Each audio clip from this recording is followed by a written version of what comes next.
show. Hi, Ben. How you doing? I'm good. How are you? I'm pretty good. It's nice and summery and warm here, so I'm very, very happy. Yeah, it's very warm here as well. I was actually late to recording because I was down at the beach and it was gorgeous. Do you have a beach near you? Yep. How landlocked are you in Canada? I'm not sure. Well, I'm in Ottawa, so it's more of a huge river. Yep. So there's a few beaches along that river, which are pretty nice. So maybe 10-minute drive from my house. Oh, nice. About the same from the ocean for me. Yeah. But yeah, summer's going well. I hope your summer is going well. Yeah, going well swimming. Yeah. Uh, Except the AC that broke, but that's okay. yep. Hopefully that didn't give you too much anxiety, Which which is today's topic. yeah, so we're talking about anxiety today, but specifically we're talking about childhood anxiety, which I think is something that's definitely growing. Or is it growing? You tell me. It seems more prevalent today, but I'm not sure if it's because we're noticing it more and I can identify what anxiety is, or if there's reasons why it's more prevalent today than it used to be in years past. I think, in my opinion and other people's opinion, it's worse than before. Um, are we diagnosing it more? Maybe. But we've been pretty good at diagnosing anxiety for a while now. So we do see an increased incidence in anxiety in children. And I would say 95% of my practice with kids is anxiety. So I don't know if I attract them more, but I find there's a lot of anxiety in children's population. So that's why I thought talking about anxiety today might be a good topic. Yeah, for sure. Why? Why 95%? What do you think if I guess the question really before we even get to if it's worse than it was before is just why? What are some of the reasons why these kids are becoming so anxious? So there's a few reasons I find when I look at their history, what um, contributes to kids' anxiety. One, what you often see is one or both parents have anxiety. So it's a lot of it is modeled behavior. So if you look at anxious parents, they have a tendency to overprotect their kids. So we've heard the term helicopter parenting, and lately I heard of a new one, which is snowplow parenting. So we can talk about that after. Okay. I also know we've also noticed that screens don't have a really good impact on children's attention, and it's causing more stress in their little bodies. And there are brain scans that are showing the impacts of screens on kids' brains and their development. And when we do screen fasts, regardless of the diagnosis, we see kids doing better. And if people are interested, they can look at the work of Dr. Dunkley, who's an American psychiatrist who specifically works with kids who are addicted to screens, and she makes really good recommendations. So we'll put that in the show notes. But yeah, so when you combine all these things, you see a lot of anxiety in children. If I can elaborate a little bit on the overprotective factor, That would be great. Yeah. which is hand in hand with helicopter and parents who have anxiety, is, and we were kind of touching that topic with the previous show with Glenn. Kids, as we see when we see kids who have tantrums, are pretty intense when they experience emotions.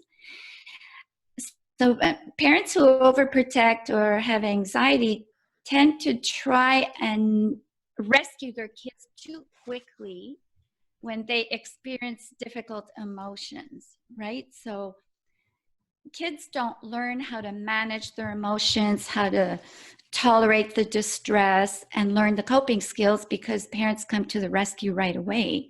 So if they have a little fight with their little friend, mom calls the other mom, hey, your kid did this or that, instead of teaching their kids to stand up for themselves and try to work it out first.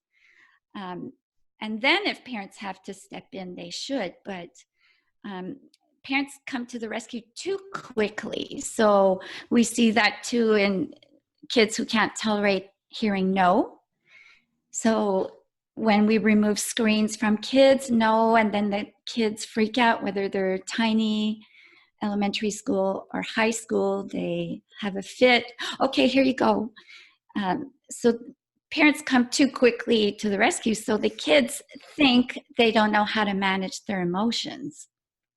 Because when they're little, it feels pretty intense. And we kind of forget that because we have 20, 30, 40, 50 years behind us, knowing that when I feel this way, I'm not going to die.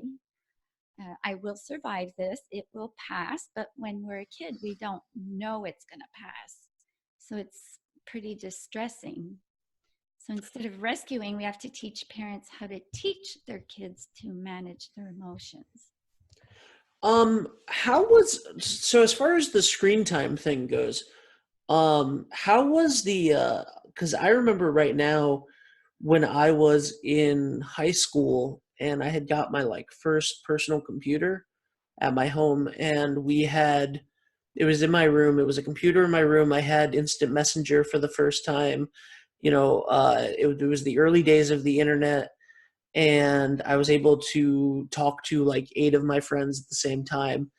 And if like my mom would call me for dinner, I would get angry at her that like I didn't want to, leave my computer.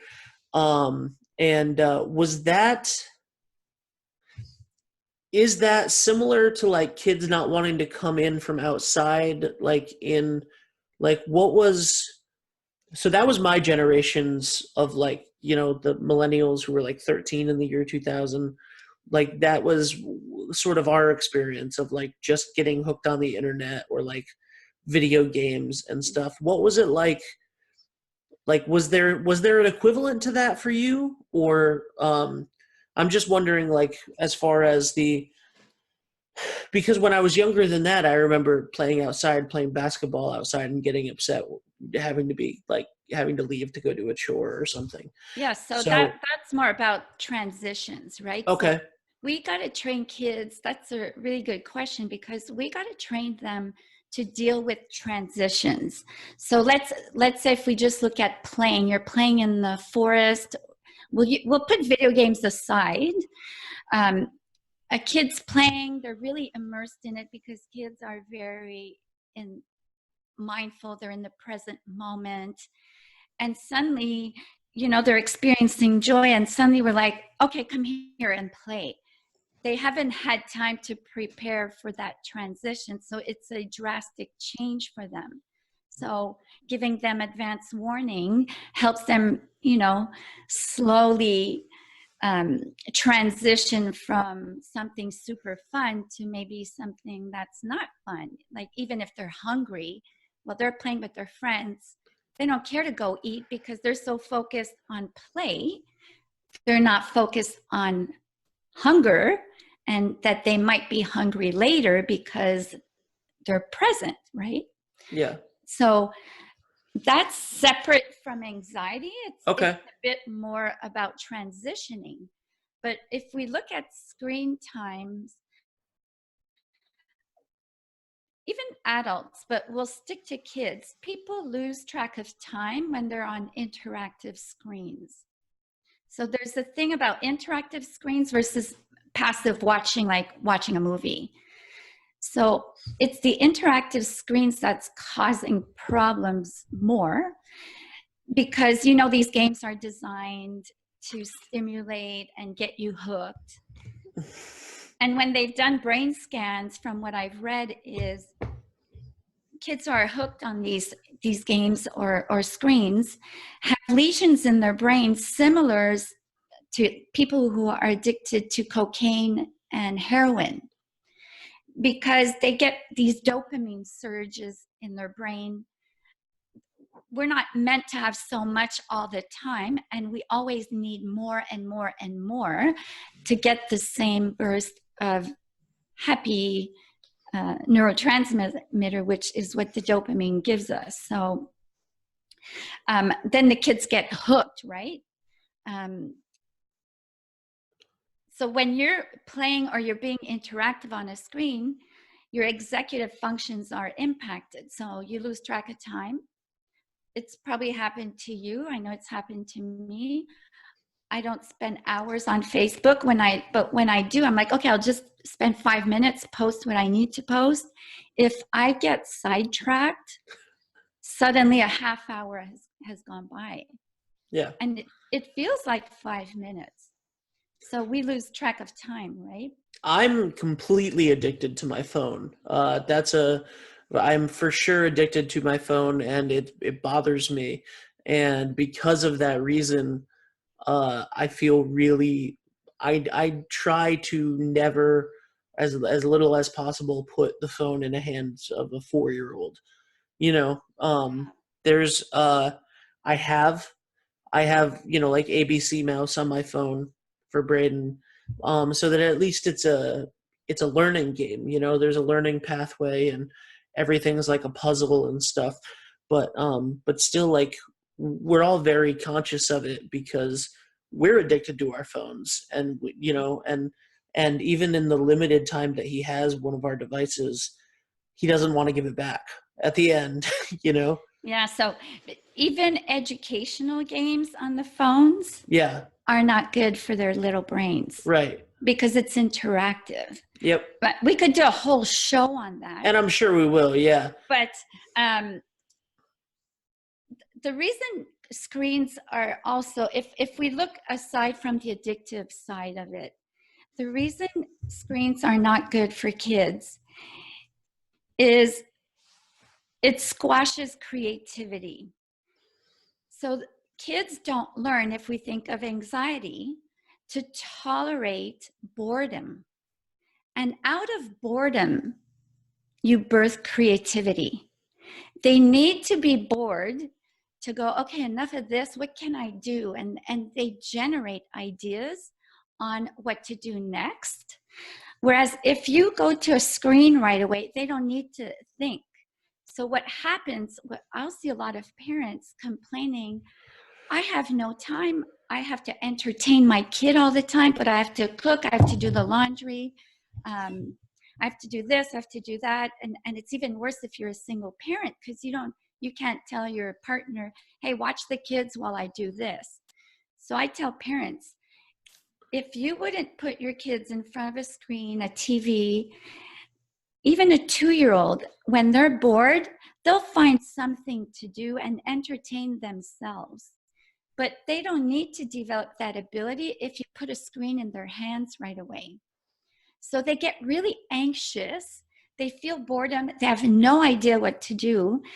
And then they're in such an emotional state that the executive part of the brain, so the smart brain, can't function properly, and they can't think and be creative because they're too busy being anxious, distressed, and freaking out because they don't have their screens in their hands, and turning in circles, not knowing what to do. So I tell parents, think back when you were kids. What did you do when you were bored? And they'd have fun with branches. They'd make forts with sheets between 2 couch cushions. They'd go outside, play with rocks. They'd figure it out because they would play into their imagination. Mm-hmm. A rock became a person, or a fort made with cushions and sheets became a castle.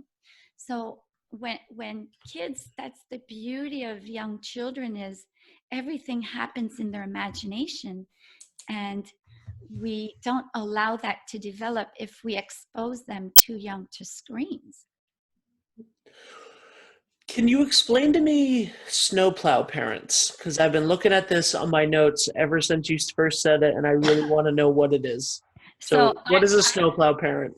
I just read quickly about it, so I'm not an expert on it, but what I understood was examples that were provided is think of a snowplow that removes all obstacles for their kids, Okay. right? So we're hearing more and more parents of 18, 20, 21-year-olds calling university professors of their children, how come you gave my kid a B instead of an A?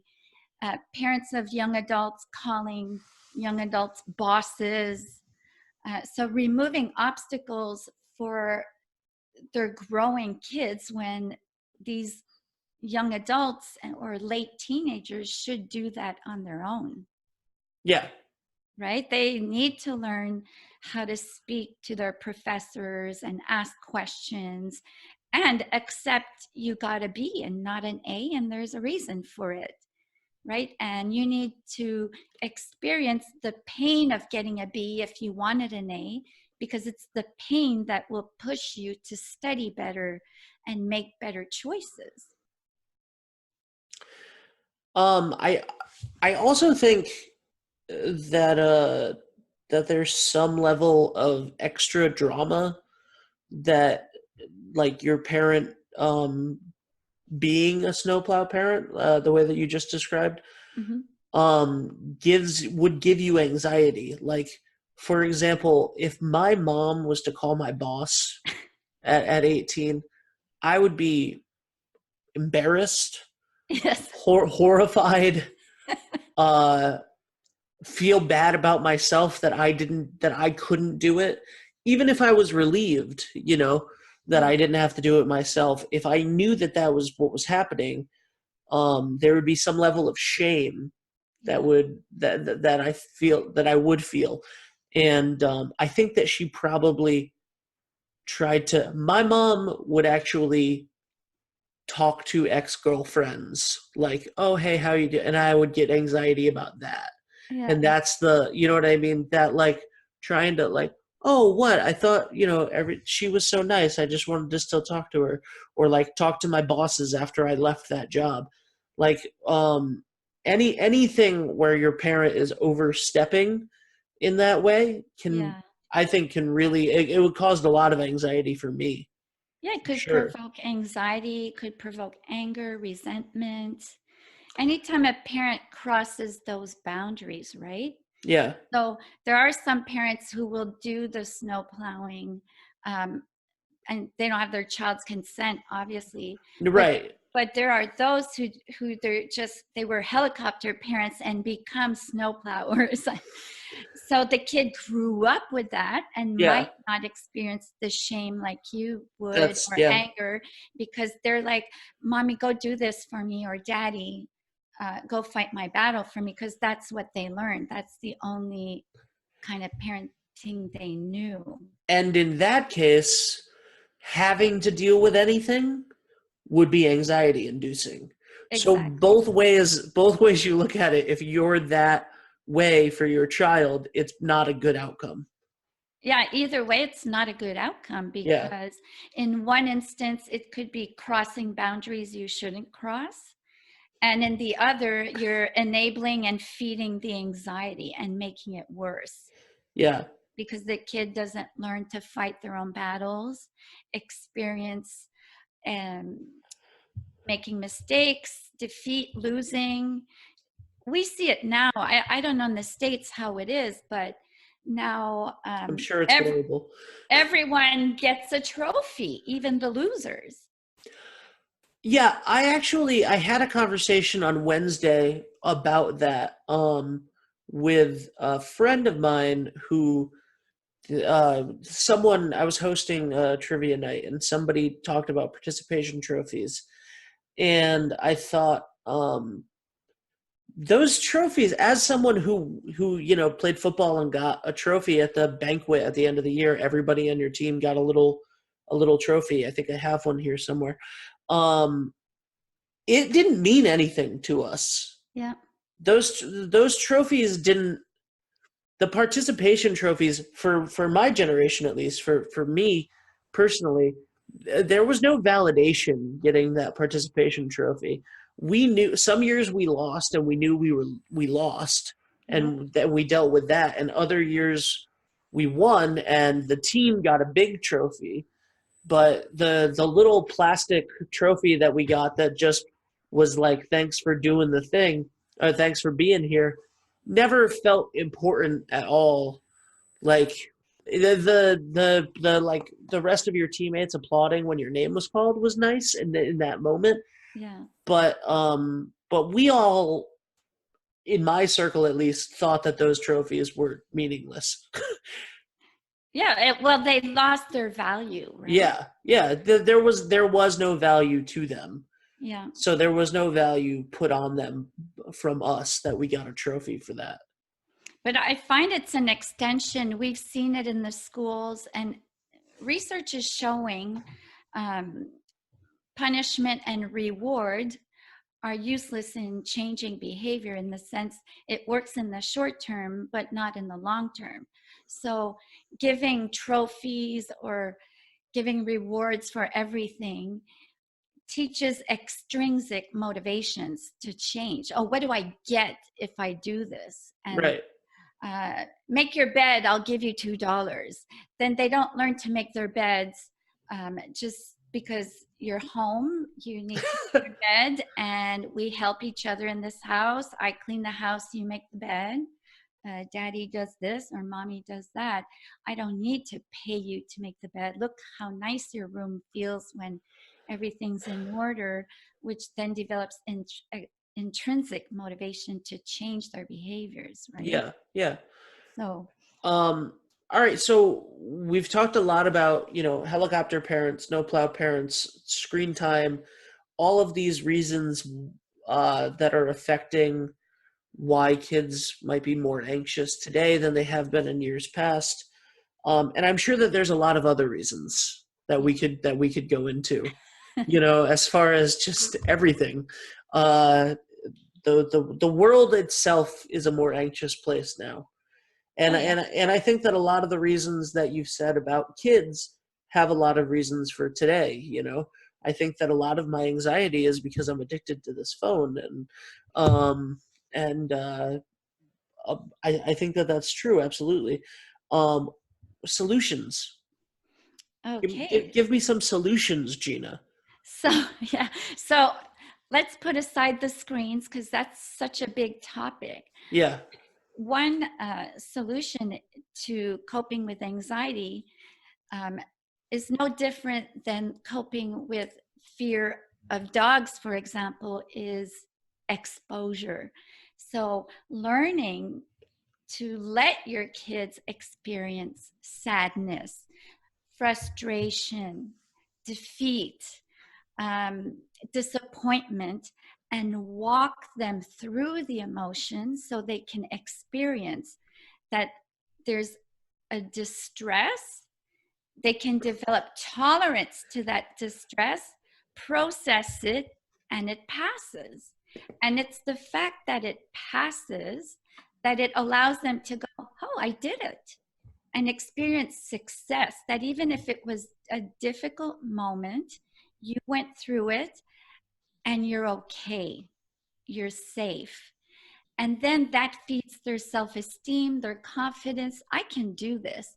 And I tell parents, and even when I work with the little kids, I use the example when they learn how to walk.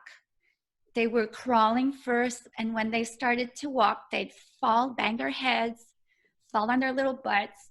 And what would they do? They'd look, they'd get fed up of falling. They'd look at grown-ups, and then they notice the couch. Oh, what if I hang on to this thing while I walk? So the pain forced them to generate a solution instead of you catching them all the time. So they trial and error. This works, that doesn't work. And same with the bike. They tried their bike, they had training wheels, wear their training wheels. And then when they're ready, we remove the training wheels. They fall down, get scraped. And I say, did you getting on your bike? No. What'd you do? I tried again. What made you try again? Because I wanted to ride a bike like all my friends.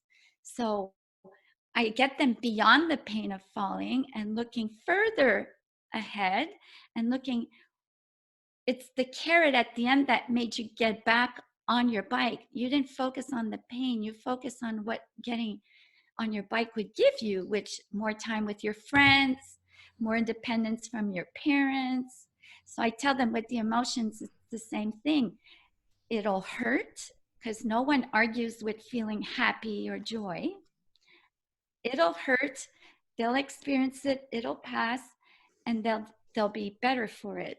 And there's a whole process. I work with parents how to work through this, but it's experiencing the success of getting through it that will make them more confident and stronger, and then squash the anxiety over time.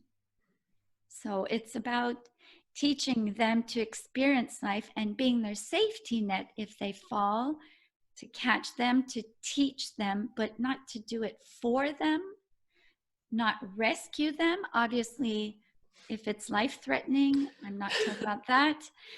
But emotions are not life-threatening. So, and it's adapting to their age of development. So letting go. So what we see often is parents let go more when they're little, and suddenly they hover and they're in their teenagers' business when they should let go more. So it's learning about your child's developmental stages and how to best support them and experience life, the good, the bad, and the ugly. Makes sense? That was amazing. This is great, and I think that everything that was in this episode could be its own episode. You know, like we talked about before, like helicopter parents could be, and helicopter / snowplow parents could be their own episode. Screen time can be their own episode. But I want to talk for a second about how we end every episode with our gratitude, our moment of gratitude. And but before we do that, you have an ebook that covers some of this stuff. Yes, I haven't. I wrote a little ebook on, it's called The Benefits of Giving Kids Chores. And it goes beyond just the action of have your kid do this and that. It talks about how it teaches them life skills. It teaches them executive function skills. It teaches them impulse control. It builds their self-esteem. So things as simple as chores given to your kids have multiple benefits. So I invite everyone to go get a copy of it on my website. That's awesome. And we'll put a link in the show notes as well. And I can't wait to read it. I just heard about it today from you for the first time. So I can't wait to read that and start putting that little kid to work. He's gotten away scot-free for too many years. Every time we go to the store, are you paying for this? No. And I'm like, well, why did that bring you? Okay, and it's your show. You get to choose. Who do you want to go first for the moment of gratitude? You go first. Okay. I'm gonna actually go with something that goes off of the chores situation. Okay. We have the two greatest landlords in the world, I think. We have we live in a house that I was telling you before is way too big and nice for us. And it was bought as like a retirement plan for our landlords, and they have to live somewhere else right now because of their jobs. And but they're just the nicest, most wonderful people, and they really take care of us. And we did our yearly walkthrough with them last week, where they can just check out everything that's going on. And the dishwasher has never worked. We've always had a dishwasher that's just sat there and never worked whatsoever. And she told us it didn't work when we moved in, and that was fine. And I do all of the dishes, as like we all have our chores, like you just said, and I do the dishes, and it's been fine. Um, but the like last week when she walked through, she was like, "How's the dishwasher?" And we were like, "It doesn't work." And she was like, "What? Oh my god!" So so we have a new dishwasher, or we're getting a new dishwasher this week. She ordered it, and like the plumber came and took the old one out and stuff. And it wasn't something we asked for. It wasn't something we were expecting. It's but they're very, very nice people, and you know, they love us, and they really want to make sure that like the house is as nice as it can be for us and for them eventually when they move in. So I'm just really grateful for having amazing landlords, and this cool dishwasher, and putting the little kid to work unloading it and stuff. Yeah. so so that's what I'm grateful for today. That's awesome. Um, I'll say I'm super grateful for a childhood friend of mine. Her name's Natalie. Um, she's always there for me, and um, I can tell her anything. And lately, she's been a good ear for me, so I want to thank her because it helps me so, so much. That's awesome. Yeah. All right, so that's it. Check out the ebook. Check out all of that stuff. We're gonna have full show notes for all of this. uh Thank you, Gina. Thank you, Ben. Where can people find you? drmadrigrano.com. Awesome. All right, thanks guys. Thank you.